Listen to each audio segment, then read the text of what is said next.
Ons is so dankbaar jy het hierdie week saam met ons gekuier by Inspireer, waar ons saam gereis het oor God se geskenke aan my en jou.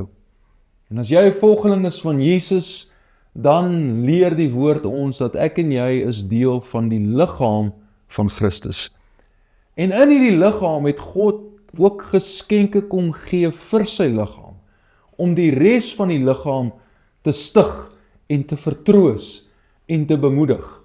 Ons lees van hierdie geskenke in 1 Korintiërs 12, ons lees van ander geskenke in Romeine 12, en mag ons eerstens die geskenk wat God binne ons geplaas het, ontdek.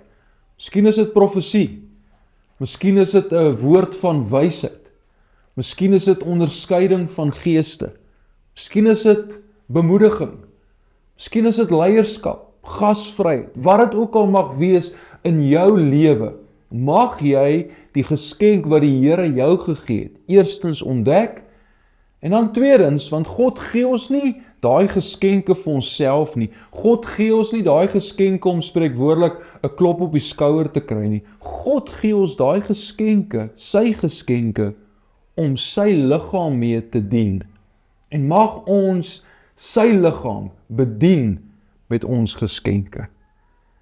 Dit is een van die wonderlikste goed in hierdie lewe, om as instrument in die hand van die Here gebruik te word.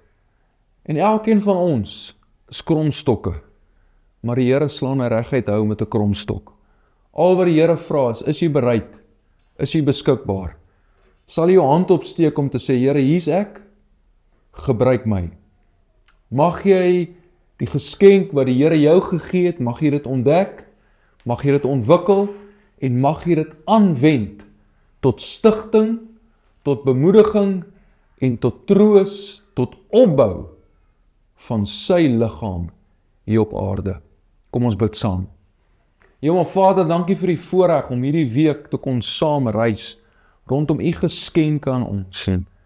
Dankie dat u kies om feilbare mense te gebruik.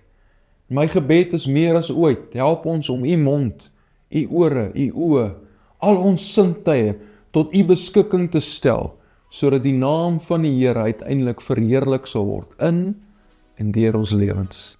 Dankie dat u 'n goeie God is. Ons eer u daarvoor in Jesus se mooi naam.